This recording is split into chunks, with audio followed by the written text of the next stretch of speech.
چین کا ایک شہنشاہ تھا جس کا محل دنیا کا سب سے خوبصورت ترین محل تھا۔ یہ مکمل طور پر چینی مٹی سے بنایا گیا تھا۔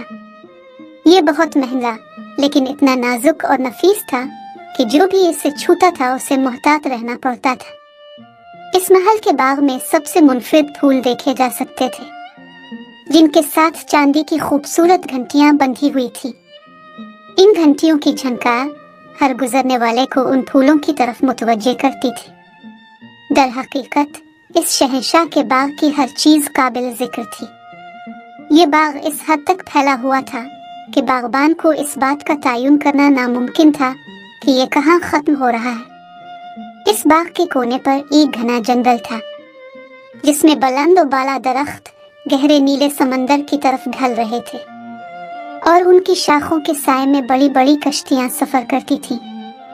ان درختوں میں سے ایک میں ایک بلبل رہتی تھی جو اس قدر خوبصورت گانا گاتی تھی کہ غریب مچھیرے بھی جن کے پاس اور بھی بہت سے کام تھے وہاں رک کر اس کے گانے سنتے تھے۔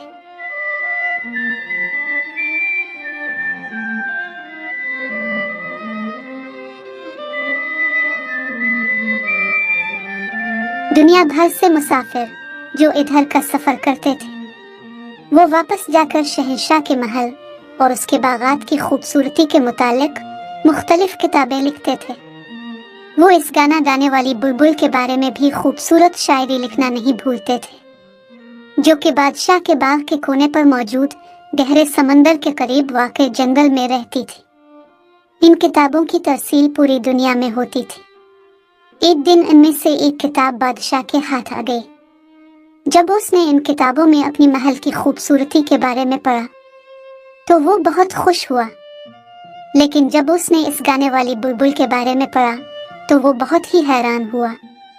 یہ کیا؟ میں ایسی کسی بھی نائٹنگیل کے بارے میں کیوں نہیں جانتا؟ کیا میری سلطنت میں ایسا کوئی پرندہ بھی ہے؟ اور وہ بھی میرے باغ میں نے تو اس کے بارے میں کبھی نہیں سنا۔ تب بادشاہ نے اپنے ایک سمجھدار درباری کو بلایا اور کہا، اس کتاب میں ایک شاندار پرندے کا ذکر ہے جسے نائٹنگیل کہا گیا ہے۔ یہاں اسے میری سلطنت کی بہترین چیز کہا گیا ہے۔ مجھے اس کے بارے میں کیوں نہیں بتایا گیا؟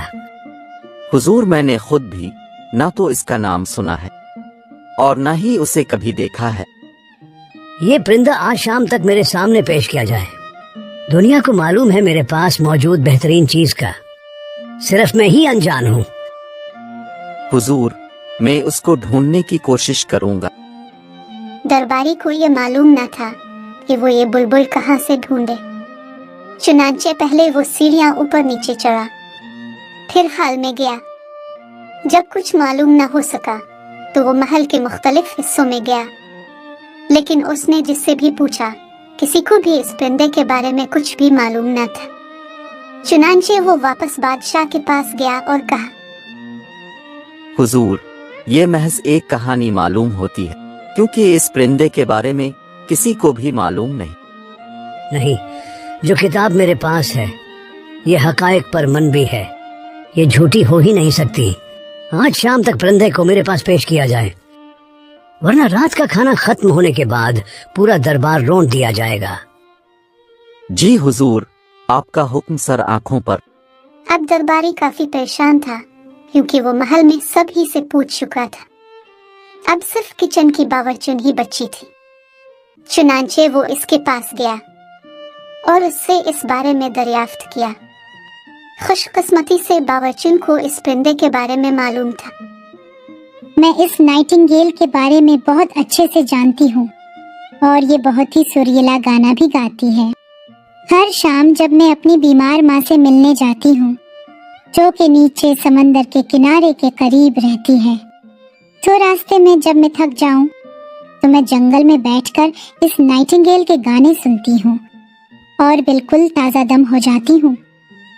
اگر تم ہمیں اس نائٹنگیل کے پاس لے چلو، میں تمہیں اس کچن میں مستقل نوکری دوں گا۔ لڑکی راضی ہو جاتی ہے، اسے درباریوں کے ساتھ روانہ کر دیا جاتا ہے۔ اس چھوٹی سی مخلوق کی طاقت کو داد دینا ہوگی۔ یوں محسوس ہوتا ہے جیسے میں نے یہ آواز پہلے بھی کہیں سنی ہے۔ نہیں، یہ تو گائے ہے، ابھی ہم اس جگہ سے کافی دور ہیں۔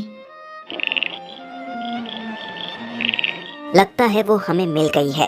کتنی خوبصورت آواز ہے اس کی، جھنکار چرچ کی چھوٹی گھنٹیوں کی طرح ہے۔ نہیں، یہ تو مینڈک ہے، لیکن ہم بس پہنچنے والے ہیں۔ وہ رہی نکٹنگیل۔ بادشاہ سلامت آپ سے ملنے کے خواہش مند ہیں۔ کیا آپ میرے ساتھ محل چلنا پسند کریں گی؟ بادشاہ کی خواہش جان کر بلبل ان کے ساتھ محل چلنے کے لیے تیار ہو جاتی ہے۔ بلبل کے شاندار استقبال کے لیے خوب تیاریاں کی گئی۔ دروازے کی چوکھٹوں کو گھنٹیوں والے پھولوں سے سجایا گیا۔ محل کے فرش چمکدار روشنیوں سے جگمگا رہے تھے۔ بلبل کے بیٹھنے کے لیے سونے کا پرچ بھی لگایا گیا۔ جب بلبل نے گانا شروع کیا تو بادشاہ یہ گانا سن کر بے حد خوش ہوا۔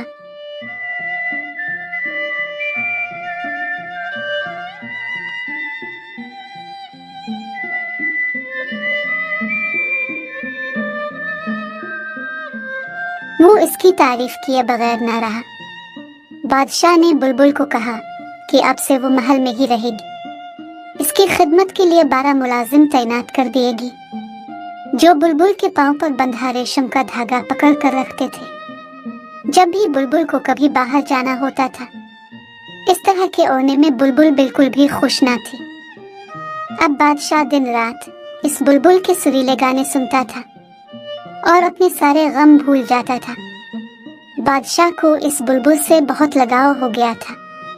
لیکن ایک دن ایک قاصد بادشاہ کے پاس ایک صندوق لے کر حاضر ہوا، جو کہ اس کو جاپان کے بادشاہ کی جانب سے بطور تحفہ بھجوایا گیا تھا۔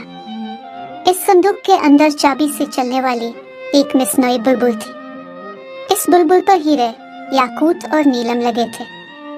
جب اس بلبل کی چابی گھمائی جاتی تھی تو یہ بالکل اصل بلبل کی طرح گانے گاتی تھی۔ اس کی دم پر سونے اور چاندی کی چمک تھی اور یہ اپنی دم کو اوپر اور نیچے لے جا سکتی تھی۔ اس مصنوعی بلبل کو بادشاہ کے بستر کے قریب ایک ریشمی تکیے پر رکھا گیا۔ یہ بلبل ہر طرح کے گانے گاتی تھی جیسا کہ اسے کہا جاتا تھا۔ بادشاہ اس بلبل سے بے حد خوش تھا۔ اصل بلبل کو محل سے نکال دیا گیا۔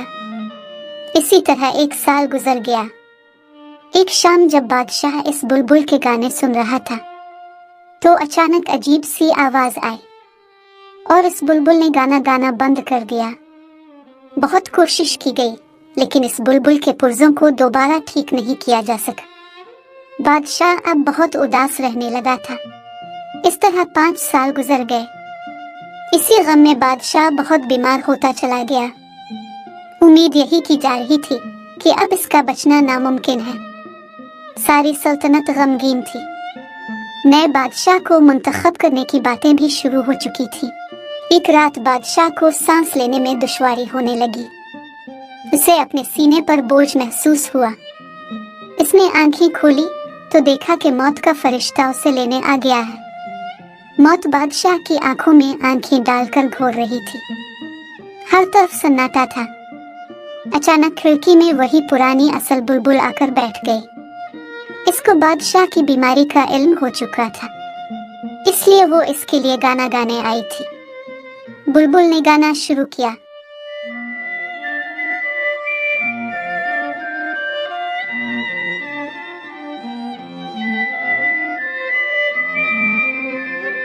بادشاہ کی دل کی دھڑکن اچانک تیز ہونے لگی۔ اس کی حالت بہتر ہونے لگی۔ یہ دیکھتے ہی موت کا فرشتہ سفید دھواں بن کر کمرے کی کھڑکی سے باہر نکل گیا۔ بلبل بادشاہ کے قریب آ کر بیٹھ گئی۔ بلبل کو دیکھتے ہی بادشاہ بہت خوش ہوا اور اب اس نے اپنی آنکھیں کھولنے کی کوشش کی۔ میں نے تمہیں اپنی سلطنت سے نکال دیا تھا، پھر بھی تم نے میری موت کو بھگایا۔ تمہارا یہ احسان میں کیسے چکاؤں؟ آپ نے مجھے اپنے محل میں عزت بخشی تھی، یہی میرے لیے سب سے بڑا انعام تھا۔ تم اب سے ہمیشہ کے لیے میرے پاس رہو۔ تم صرف تب ہی گا لینا جب تمہارا دل ہو۔ میری طرف سے کوئی پابندی نہ ہوگی اور میں اس مصنوعی پرندے کے 1000 ٹکڑے کر دوں گا۔ نہیں، ایسا مت کریں۔ آپ بے شک اسے اپنے پاس ہی رکھیں۔ مجھے اس بات سے کوئی گلہ نہیں، لیکن میں اب محل میں نہیں رہ سکتی۔ میں جب چاہوں یہاں آ جایا کروں گی اور ہر شام آپ کی کھڑکی کے باہر آ کر گانا گایا کروں گی تاکہ آپ خوش رہیں۔ لیکن آپ کو ایک وعدہ کرنا ہوگا، کسی کو بھی یہ خبر نہیں ہونی چاہیے کہ آپ کے پاس ایک چھوٹا پرندہ ہے جو آپ کو سب کچھ بتاتا ہے۔ یہ کہہ کر بلبل وہاں سے اڑ گئی۔ اگلی صبح جب ملازمین بادشاہ کے کمرے کے باہر آئے تو مکمل خاموشی دیکھ کر وہ سمجھنے لگے کہ شاید بادشاہ مر چکا ہے۔ تب بادشاہ اپنے کمرے سے باہر آیا، جو کہ پہلے سے کہیں زیادہ تندرست اور حشاش بشاش معلوم ہو رہا تھا۔ یہ دیکھ کر وہاں موجود تمام لوگ دنگ رہ گئے۔